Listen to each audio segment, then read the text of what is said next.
I feel like architecture and urban design has a duty and a responsibility to create spaces that evoke and invite the imagination.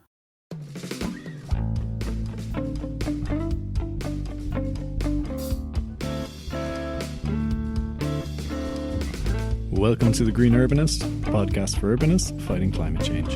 I'm Ross.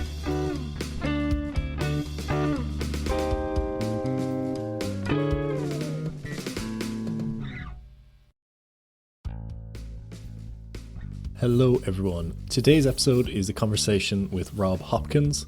Rob is the co-founder of Transition Network and of transitiontown.net and the author of several books including The Transition Handbook and most recently From What Is to What If, Unleashing the Power of Imagination to Create the Future We Want. He holds a PhD from the University of Plymouth and is director of Totnes Community Development Society and of New Lion Brewery. He also hosts the excellent podcast From What If to What Next. Rob joined me today to discuss the importance of imagination in the transformation of society towards sustainability. We talk a little bit about what that means for the built environment and what built environment professionals can do to bring more imagination into their work. And he paints a really interesting picture of what the future could look like when we employ the power of imagination, which is something he's done with, as he said, 10 to 15,000 people over the last couple of years through talks and podcasts, etc., asking people to imagine the future. And yeah, basically it's a really useful exercise that brings out some common themes that we can start building towards, and the importance of having a common vision for the future that we can start building towards, at least at a local level. I really enjoyed this conversation. I found it really entertaining as well as really inspiring, and I'm sure you will as well. Huge thank you to Rob for joining me. As you're listening, you may want to check out my Substack blog post that accompanies this, where you'll get to see pictures and links to some of the stuff we talk about. So without further ado, please enjoy this conversation with Rob Hopkins. Thank you so much, Rob, for joining me on the Green Urbanist podcast. Wonderful to have you. An absolute delight. Thank you for having me. So this podcast is all about urbanism and urban design, and maybe just as a way to get to know you a bit better as well, could you tell us a little bit about a place or space that is special to you, and describe it to us and tell us what you think makes it so good? Well, one of my very, very favourite places in the whole world is Venice. I mean, I've only ever been there twice, but the first time I went to Venice, I was like, oh my God. And I spent 2 days just walking around it. The first time I went there for a conference, for the International Degrowth Conference, which was an incredibly boring, tedious conference. What was great was I could think, oh, I'm really not enjoying this. I'll go for a walk. And I'd step out and go, I'm in Venice. Oh my God, this is so beautiful. And I think what it is about the place is it's continually, every step you take, it is inviting your curiosity. You just constantly walk around going, what's around there? What's up there? What's that? How did that get there? What's going on? And it's of a size and a scale that is I remember I spoke to a friend of mine who had worked there years before as a chef, and I said, I'm going to Venice. Where should I go? He said, I'm not going to tell you. He said, you just walk around and get lost. Because it's when you get lost, you just come across things that you would just never come across. And the other thing that I remember was walking one evening through one of the little squares in Venice, and I could hear this group of school children coming towards me, and they were all singing. But the acoustics were just beautiful. And then I thought, well, what is it about the acoustics here? And there's no cars, obviously. Yeah. But there's not even any bike. There's nothing with wheels on. So it's an entirely kind of pedestrian space.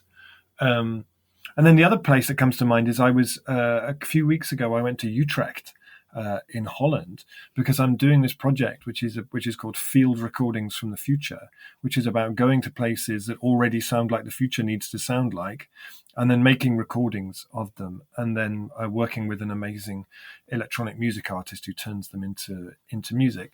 And in Utrecht, like they every morning they have a bicycle rush hour where 33,000 bicycles cycle into the centre of Utrecht.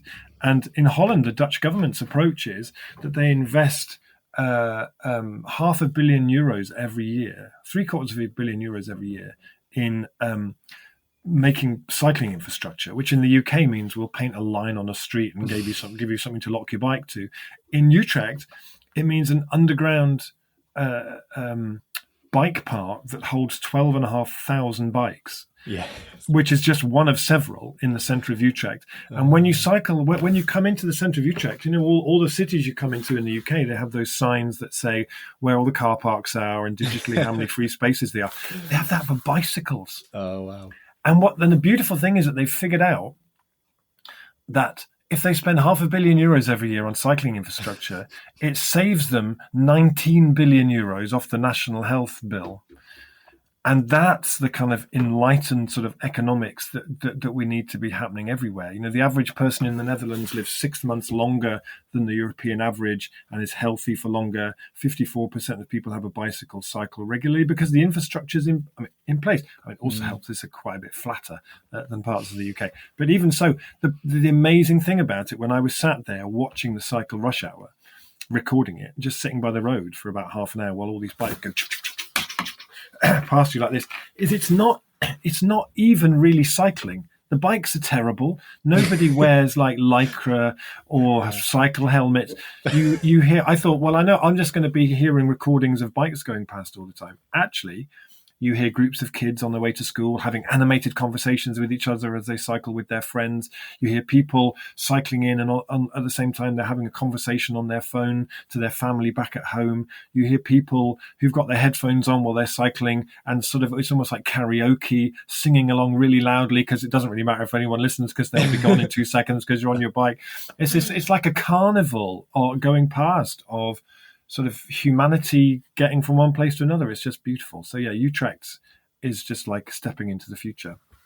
Amazing. And I was going to ask you about your field recordings from the Future project. But since you brought it up, do you have a timeline on that? Is there anything we can listen to now? Or there will be. So we've done 5 tracks, and the aim is to do 8, and that will be finished by August. But there will be one. So there's one of the tracks which is about an underground mushroom farm in the middle of Brussels, which we made a video Sounds for. quiet. You'd be surprised. And we made a track about that. And so just before Christmas, we went to that place and we filmed a video for it. So that will be coming out, I think, in February sometime. But the interesting kind of addition is that since we started the music project, I did a talk in Belgium shortly before Christmas, and there was a guy there in the audience who I thought was just taking notes. He had a big kind of notebook. I thought he was just taking notes. Actually, it turns out he's this amazing cartoonist who worked for like Disney and different places. Amazing. And we're working with him now to start doing a kind of a comic book of field recordings from the future. So it's like me and Kit traveling into the future to bring back these recordings, and then and how did it go? So it's really, and he's amazing. So it's a project that seems to be developing quite interesting, going off in some quite interesting ways. So far we've done a track about a restaurant in Marseille where they cook just purely using the heat from the sun, called Le Pressage. There's one about a beaver rewilding project in Cornwall, so which we went to record the beavers. There's one about Utrecht, as you might imagine. There's one about the Vauban in Freiburg, which is the biggest car-free neighborhood in Europe, which was amazing. There's one about an amazing regenerative farm close to where I live. And then there's this one about the mushrooms. And then we've got 2 more still to do. So yeah, it's a really, really lovely project. I'm really looking forward to being able to share more of it with people. Marvelous. Well, you've set us up for, I think, the main topic of the conversation, which is your latest book, From What Is to What If, which is all about the importance of imagination in tackling the big problems that we're facing today. why did you write it? But also tell us some of the key ideas that are in there. Why did you write it? It's a really good question. I was reminded the other day that a friend of mine called Cyril Dion, who's a French activist and writer, and who made an amazing film in 2015 called Demain, or Tomorrow, which was a huge phenomenon in the French-speaking world. And when I had this idea, I sat down with him. He came to visit us in Totnes, and I sat down with him in a bar in Totnes, and I said, "I've got this idea. I want to write this book about imagination. Is it a good idea? Is anyone going to be interested in a book about imagination?" And he said, "Yes, you must do it. You must do it." So I did it, and so it came about because I was reading loads of books, loads of articles by kind of climate change writers like Amitav Ghosh and Naomi Klein and Bill McKibben, who all kept saying this phrase kept appearing and reappearing. They'd say climate change is a failure of the imagination. And then they have moved on to something else, and I'd still be there going, what did you mean by that? That was really interesting, and it made me think, well, are we? And if so, why? And what can we do about it? And how would you know that you were living in a failure of the imagination? And then I spent about a year and a half researching everything I could find, speaking to everybody. I spoke to like more than 100 people when I was interviewed more than 100 people when I was researching the book, and I came, and then even since the book's come out, I kind of have become obsessed with it, and it's an ever kind of ongoing exploration that goes off in lots of different directions, and I think it matters because you can only build something if you can imagine it first. And if our collective imagination muscle, which should be kind of well toned, has actually become flaccid and floppy, is the worst possible time in history for that to be the case, because we have no choice. So recently the United Nations wrote a paper where they said any chance of staying below 1.5 degrees is now finished unless we have a rapid transformation of society. So all the newspaper headlines ran with 1.5 is finished. This is the end of 1.5. None of them said, hey, that rapid transformation of society thing sounds quite cool. Why don't we do that? And so that's really the kind of the point of that work is, well, why do we so rapidly just switch to, well, it's too late, isn't it? There's that famous expression about it's easier to imagine the end of capitalism. No, it's easier to imagine the end of the world than the end of capitalism. And it's so true. And so for me, I feel like there's that piece about exciting people about what this world could be like. The poet Rilke said the future must enter into you a long time before it happens. And I think we forget that as activists, that's what we have to do. We have to paint pictures with words and with paint and with sound, and find ways to unlock in people that deep longing for a different way of doing things. So it's kind of become something that I'm pretty obsessed with now.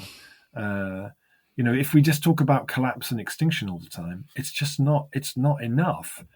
We have to have a kind of we have to create a new North Star for people.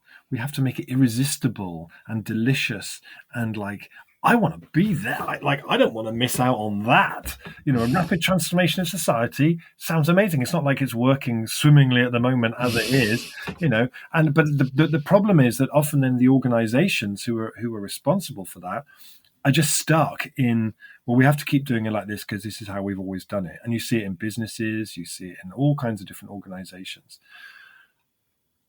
So one of the things that I've been loving recently is a friend of mine called Phoebe Tickell has designed and started to run something called Imagination Activist Training in Camden Council in London. And she's run it once so far, and it was really impactful and extraordinary to train up 40 people in that organization to be the imagination activists within that organization. And I keep saying to her, this needs to happen everywhere. This is something we need to scale this out really, really quickly, because we all need to become imagination activists, and we need our organizations to be supportive of that rather than just shutting that down. I mean, I think I'm obviously sold on this. So I've read the book. I love the book. I'm also I'm currently studying an MSc in sustainability and ecology, and been doing a lot of research around transformation and transformative adaptation, that kind of thing. Talked about it on the podcast. So this is very front of my mind. But for the average citizen just getting on with their lives, who's maybe outside of this this sort of group that we're in, it's something that sounds, first of all, not something maybe they've ever considered, but also when it is brought up, something that's quite scary. The idea of a lot of change, and I think people are often very resistant to even minor amounts of change. Speaking as an urban designer, even a small redesign of streets brings people out in protest. What do you think about this thing of the future being sort of contested, and that we can imagine a version of the future that looks really amazing to us, but that what happens when we realize other people don't share that same vision? Well, the thing that I find really fascinating is every time I do a talk or a workshop, and every episode of the podcast that I do as well, we do some time travel. I tell them I've brought along my time machine, that I built a time machine during lockdown with some plans that I found online, that my town of Totnes is the kind of Cape Canaveral of time travel research. And then I ask them to close their eyes and to imagine that we're traveling to a 2030 that's not a utopia. It's also not a dystopia.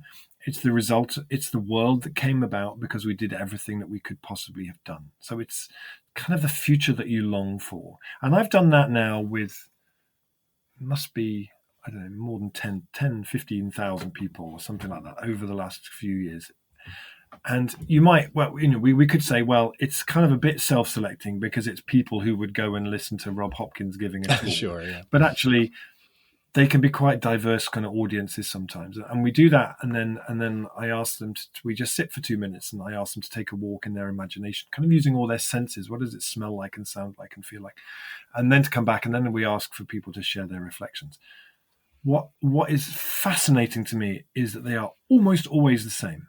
Like, no one ever says, "Oh, we've got a new IKEA that's 5 times bigger than one we had before," or we've now got 8G and our smartphones can give us tattoos or something. Do you know? It's like everybody says it's quieter, the bird song is louder, the air is cleaner, there's a stronger sense of togetherness and kind of collective shared purpose.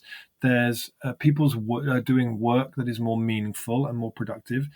So I always think, actually, in opinion polls in the UK, the number of people who say that we need to act urgently and ambitiously on climate change has remained pretty steadily between 70 and 80% in surveys over the last few years. From when I started doing this, when that probably would have been about 40%. Like, there's way more of a mandate for doing things now. And I think maybe part of the challenge is that there's an amazing organization in America called the Center for Artistic Activism, and they use this term "imagine winning." It's beautiful. They work with activists, and I include myself in this. All too often we work as activists, but do we really imagine we're actually going to win?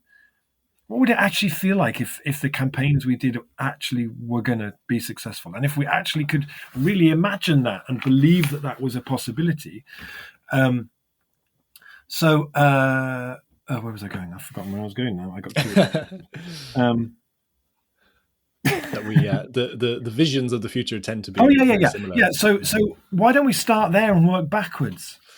Why don't we start with that and work backwards? And then actually, I think we find that often people look at the catastrophic examples of doing bold action on climate change really badly, like in France when Macron just chucked a tax on diesel, which then sparked the Gilets jaunes movement because it was completely socially unjust and it penalized the poorest people first. Actually, I went to an amazing city in France called Grand-Sainte, which is near Dunkirk in the northwest of France. They had a mayor there called Damien Carême, who took a completely different approach. And he said, everything that we do to address the climate emergency has to start first by being of service to the poorest people in this city. So They introduced low energy street lighting, saved the municipality about €600,000 a year off their energy bill. Rather than just pocketing that as a saving, they distributed that saving as an income boost to the poorest people in the city. wow. They took up all the tarmac and concrete around the poorest housing in the city so that people could make food gardens to feed their family. They made all the public transport free. All the social housing they're doing is being built to passive house standards. If we take an approach like that, where the benefits of the stuff we do for climate change serves the majority of people, then I think we get much, much less kind of kickback. The reality is that those are not the people who are to blame for this mess. It's the wealthiest 5-10% of people who are by far more to blame for this. We start by stopping private jets. We start by bringing money from offshore bank accounts back to drive this. Then you have a very different kind of approach, I think. So I think there is a way that we can take really bold action on climate change, which would have the real support of people. But it also, like you mentioned, it's about storytelling, and the storytelling is important because at the moment the storytelling is not consistent. So the government says, so Rishi Sunak goes to COP27 and says, climate change is the challenge of our generation and we have to do everything we can to build a new low carbon economy. And then they approve a coal mine in Cumbria. And then they're trying to open a new runway at Heathrow Airport. And then anybody who dares to actually sit in the road and say we need to insulate Britain's houses gets put in prison for 6 months. So it has to be a consistent narrative that runs through everything, because then people can't just say, I call bullshit on this, I don't believe you. It has to, if there's an integrity to it and a sense of purpose and vision, and it's consistent, then I think that's the way that we do it. There's a couple of thoughts you sparked there. One is this idea of what we sort of want from the future, or how we'd imagine the world to be better, being very consistent. I've been doing work on this podcast around trying to bring ideas of human evolution into urban design.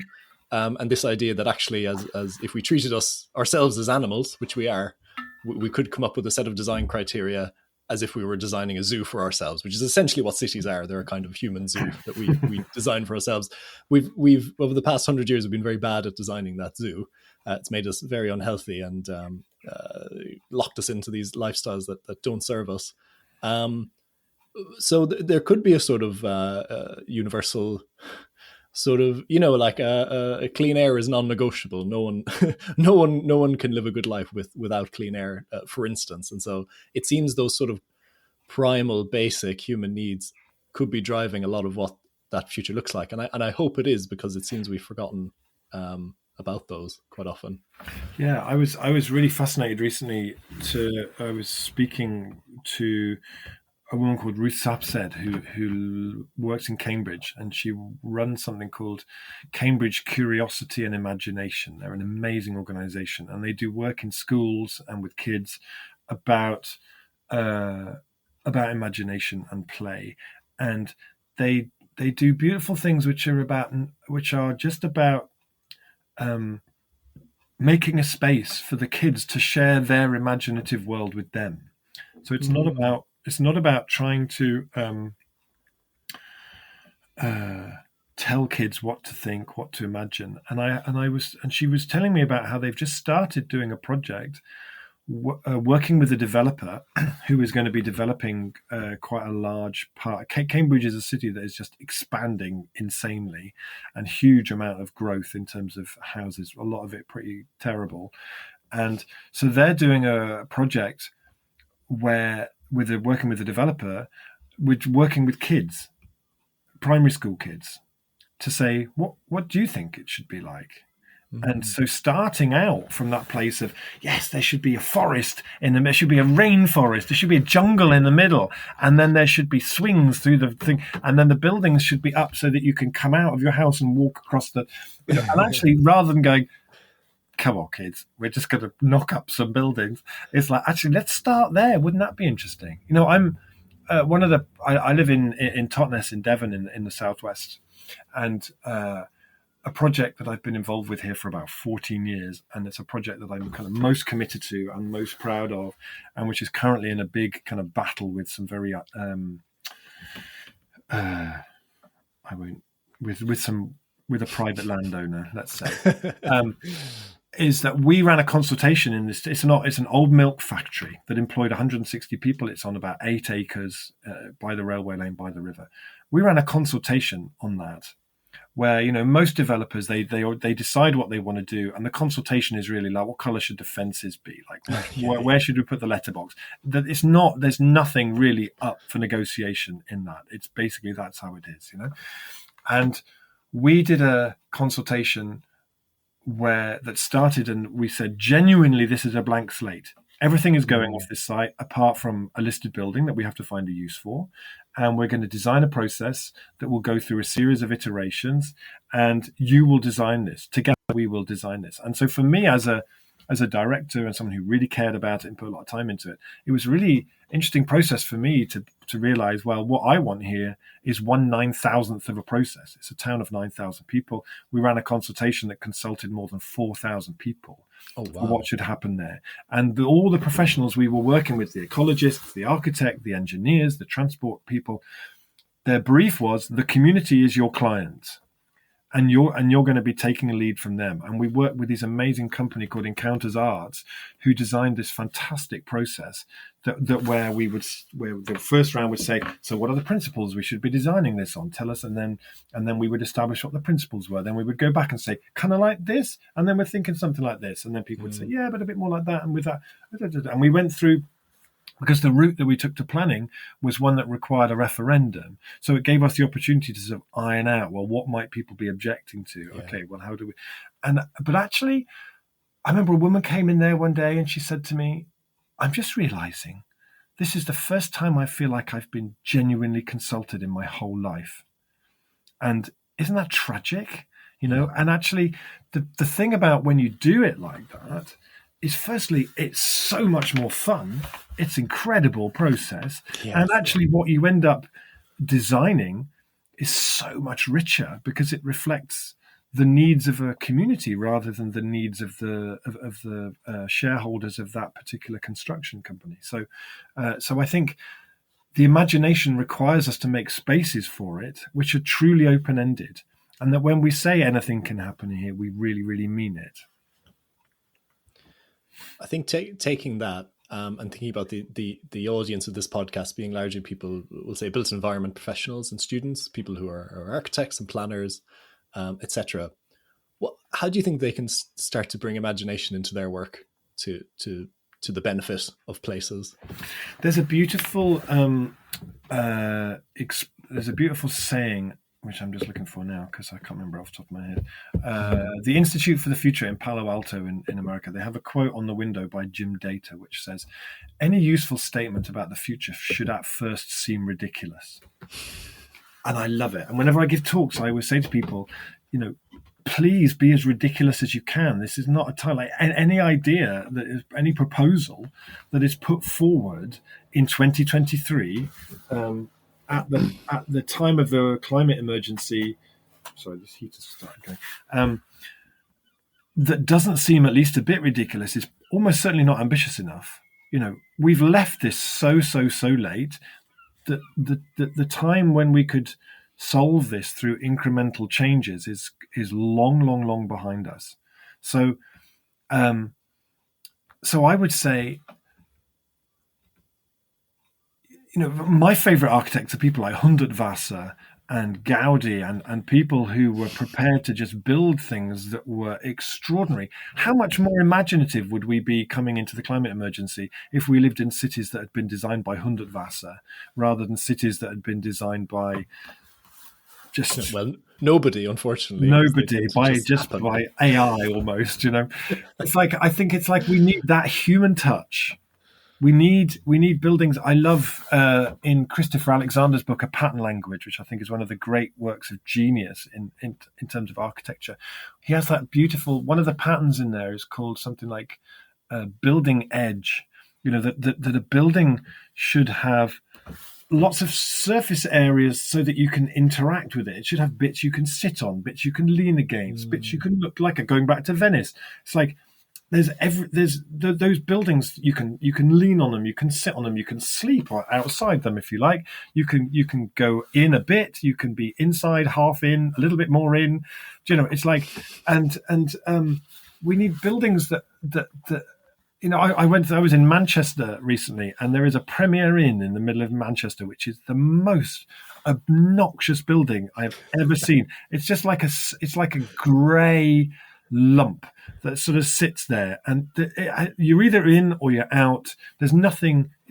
There's no way that you can relate with it other than going in through the door as a consumer and taking up their services. And other than that, it's just obnoxious sort of dullness.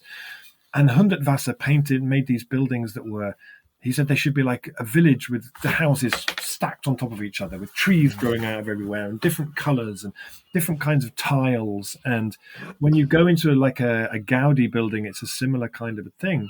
And we need to be building buildings that make people feel like the world is extraordinary and that amazing things can happen. And but at the same time, obviously, they need to be sort of zero energy and all the rest of it. But I think one of the things that has always inspired me since I did my first workshop in straw bale building in 1993 is that we also need to take that thinking about local food, and that if you consume more local food, you are helping to support a local economy, you're reducing food miles, you're saving carbon, you're allowing a new culture new industry to be created locally and make more jobs.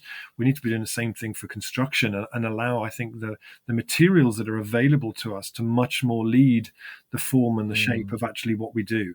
In the University of East Anglia have built this extraordinary, I think it's their Department of Architecture, where they were thinking, okay, well, what are the local building materials we have around here? Well, they have huge areas of reeds and marsh with loads and loads of reeds on. So they built a building which they then thatched the outside. They made thatched panels. It looks like an enormous Weetabix or something. It's an extraordinary thing. But actually, let's let the materials that we have available to us, whether it's clay or stone or hemp or reeds or whatever it is, lead us into being able to design things that are really beautiful and feel like they belong in that place. So, for me, it should be like when you walk down a street, the buildings that you see are just sparking your curiosity all the time to take us back to Venice. And sadly, almost all of what is built around us now really, really doesn't do that, but it could, and it really needs to. And so people who are listening to this, I would say this is a time to design things that are outrageous and extraordinary and that open up conversations. Why have you built a thatched building? Well, why not? It's because we have to, because we can't, because business as usual is destroying everything and we need to do things differently. I have a ridiculous story of an example of this gone wrong, which is when the sort of the systems that are in place don't match with the level of the imagination. And I believe it's a university building in Nottingham, for the University of Nottingham, although I apologize if I've gotten that wrong, where they were very keen to use local timber from the local woods to build the building to very high sustainability standards. Great idea. What they found was that they just didn't have the processing facilities in the area to process the timber. They ended up shipping the raw wood to Belfast to be processed into the bits of timber, sent back, and then built as a sustainable building in Nottingham. And it just shows that we have a long way to go to get the systems in place to make these things commonplace. Unfortunately, we do, and I think as well, it's like we need we have to build an infrastructure for this. Actually, if you like, I've done a lot of cob building in the past, and the first buildings I did, we were just mixing cob like by stamping on it on tarpaulins. By the end, we were mixing 3 tons of cob ready mixed cob at a time with a digger with a backhoe on it, and then lifting it all up onto the wall and really speeding it up. And all of those things, like hemp lime construction, you need particular things to do that. If you're going to do light straw, that kind of lichtlame approach, you need the particular kit to do it. To turn hemp in a field into hemp you can build with requires particular kind of infrastructure, like you say. If you want to use, I was in Lyon in France recently, where they have a very dedicated green local government mayor who's now in a second term. And one of the things they've done there, which I was so, because I've talked about this idea of we need to be building really ambitiously with local materials for a long time, and I haven't really seen it happening anywhere. And in Lyon, what they're doing there is they've just built a 9-story apartment block using local timber from the region, but processing it, and because they do it in such a way where they then cut it down into sort of small dimensions and then bond it together. What's it called? Glulam or whatever it is, like making these kind of beams like this. But then they're building like structural 9-story apartment blocks using this with a kind of a concrete core for the fire escapes and everything. And then all the rest of it is timber. And now they're looking at the next one they do being 11-story using straw bale insulation in the walls and clay plasters. That starts to get really interesting, because then when you can create the demand for locally sourced materials, then the supply will be created, and you incentivize it and you support it, and so on and so on. But it's like with anything, if you create the demand, then the supply will follow. Yeah, the other really interesting one is building with stone, which obviously we did for millennia, but it seems to have fallen out of favor in favor of concrete. But the thing is, it's, there are stone buildings that are 2,000 years old in Rome that are still standing, whereas reinforced concrete has a life of 100 years. So, we really need to get back to this either something that can be easily decomposed like timber and hemp, or something that will stand the test of time like stone. But we're caught in this middle. Totally, and the cement industry is responsible for about 9% of total global carbon emissions. Is absolutely horrific, and we can't, that kind of concrete has no place in a low carbon future. So we have to figure something out. I want to. So you have an excellent podcast, which I'll link to in the show description. You always start by asking guests the same question, which I'm now going to ask you, which is, imagine you get in your time machine and you go to 2030. What does the world look like for you? I spend quite a lot of time there, actually. And so I think that there's the obvious things where it's quieter. There's a lot less cars. The public transport infrastructure has improved hugely. We see our cities are much greener. We've taken up a lot. We realized in 2022, in the heat wave of 2022, that when temperatures in cities get above 38, 39 degrees, concrete and tarmac kill people. So there was a big movement of depaving that took place over that time. So cities feel much more porous and kind of green. There's a lot more trees now. You see a lot more tree canopy as you walk around in cities. But I think for me, one of the most important things that I see and feel as I walk around is that there is a fragile but very real sense of, do you know what? I think we might just do this. It's not like climate change has gone away, but because we managed to peak global emissions 3 or 4 years ago, and we can see that they're starting to fall, and we can also see at the same time that actually life is great, actually, and improving. Our energy bills are becoming cheaper because then the price of them is no longer determined by the price of gas. It's determined by the fact that actually, there are some days now where the UK generates so much electricity from wind and solar that it can just give it away, and but it's one of the things when I travel there in my time machine, as time travelers, we have to wear a kind of protective sort of time traveler's costume, not because there's a danger that we might get contaminated when we go there. It's because there's a danger that we might take our 2023 sort of cynicism and hopelessness and somehow infect we might sort of indulge in some kind of past splaining and undermine that sense of possibility that's really underway by then. So I think, as well, it would be we would be in a culture that was actively anti-racist.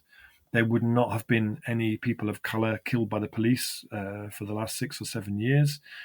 We will be moving towards a very different kind of a justice system and funding poorer communities in different ways.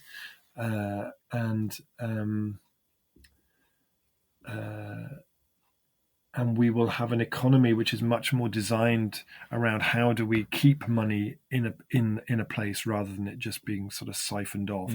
So we'll be having a lot more of the big companies that shape the world around us will be driven by a kind of have moved beyond the profit motive and be much more socially focused. And I think maybe in part, one of the ways that we got there was that in 2024, there was another big economic crash, similar to the one that we had in 2008. But this time, governments decided not to bail out the speculative banking industry, and instead they nationalized those organizations so that those resources and that wealth came into national government-run banks and regional banks who were committed to a Green New Deal.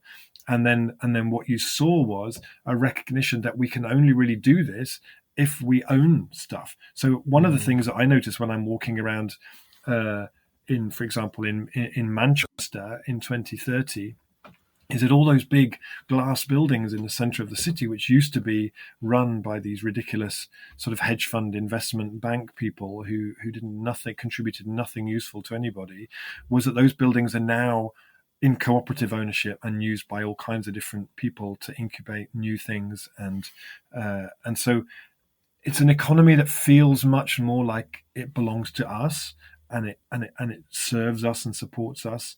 And I think the last impression is just the number of people just standing on the street having conversations with each other. It's like we aren't so scared of each other anymore, and we feel more of a sense that actually we're all part of something that's really exhilarating and which is really gaining momentum.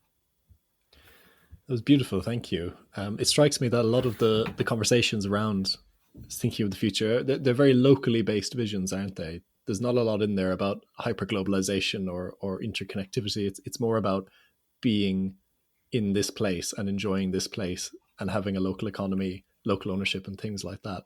Why do you think? Why is that, do you think? Because I think because the best place to start, there's that lovely, I can't remember who it was who said it, we're like, well, what should we do now? Well, find home. Find a place, put down roots, and try and make change, And so, but I think inevitably in that future, the thing that's always underpinned what we've done in the transition movement since it started in 2005, and we were very inspired by something called contraction and convergence, which was a model created by a guy called Aubrey Mayer, which said that at the moment the global north is way, way, way up at the top and has to come down a curve to a point of sustainability, and the global south is below that line and needs to come up to it. And we always thought in the transition movement, okay, that's the aim, is how do we get the global north down from this place to this place? It's the global north who are driving this problem. It's the narrative we tell of what constitutes progress that's undermining so many other places too. So we have to design a kind of a detox for the affluent West, and we're only going to do it if it feels like a move towards something irresistible and historic and delicious and magnificent, rather than being dragged away from something which is somehow completely irreplaceable. And so that's really what kind of drives it. And I think inevitably that means a dismantling of this sort of idea that in order to make economic growth happening, we need to just be shifting stuff around all over the place. There's that. I remember from a few years ago, there were those figures that the UK exported the same amount of potatoes to Germany as it imported from Germany, the same amount of butter to the Netherlands as it imported to the Netherlands, the same amount of scarves from Canada as we import from Canada. And there was an economist called Herman Daly who said, why don't we just email each other the recipes? So I think for me, what I try and do is to help people to imagine a future where we just email each other the recipes. And it's not like saying, London or Manchester or Totnes is going to be 100% self-sufficient and there'll be no trade. Of course not, because that has never been the case. Yeah. But I think every step that we can take towards that is a step towards a saner world, a more democratic world, a more ecological world. And I see that in some places already, where, like in Liège, for example, in Belgium, where they are reimagining the food supply of that city in a way that's just amazing and inspiring loads of other places to do the same thing, and finding that it leads to this whole new culture around food and young people really excited about growing food and growing mushrooms in the city and new food-based businesses. That it's like this is the future, and like I said earlier on, you can already see it in some places. Marvelous. Thank you, Rob. You've really inspired me to start asking more imaginative questions with my podcast, and encouraging that sort of dialogue with the people I have on, but also in the work that I do, like many others. So thank you so much. My total pleasure. Thank you for having me on. Wrap it up there. And if you have any final words, or if you want to let people know where to find you online. I guess I would just say there's a beautiful hang on, where's my little book? I was reading an article the other day by a woman called Mary Heglar, who's a climate journalist. And there's a quote in there which I'll end with, where she said, "We've got loads of ideas for solar panels and microgrids. While we have all these pieces, we don't have a picture of how they come together to build a new world. For too long, the climate fight has been limited to scientists and policy experts. While we need their skills, we also need so much more. When I survey the field, it's clear that what we desperately need is more artists." And I feel like, in terms of how we design spaces that in towns and cities that are extraordinary and inclusive and awe-inspiring, and which make us feel like we want to play, make us feel like we want to actually connect with each other. All of you listening to this is your discipline. I don't know how to do that, but I do know that that's what we need to do. And the thing that I love about A Pattern Language, Christopher Alexander's book, just to mention that again, is it kind of puts its finger on why it is that some built environments make people just want to stab each other in the neck, and others make people want to write beautiful poetry and compose amazing songs and fall in love with each other. And it's like that. Those are learnable, tangible things, and people deserve beauty in their lives. They deserve art and things that are extraordinary and unexpected. And like you said, our cities should be like playgrounds and like art galleries. And I feel like architecture and urban design has a duty and a responsibility to create spaces that evoke and invite the imagination. Fantastic place to end. Thank you so much, Rob. My total pleasure.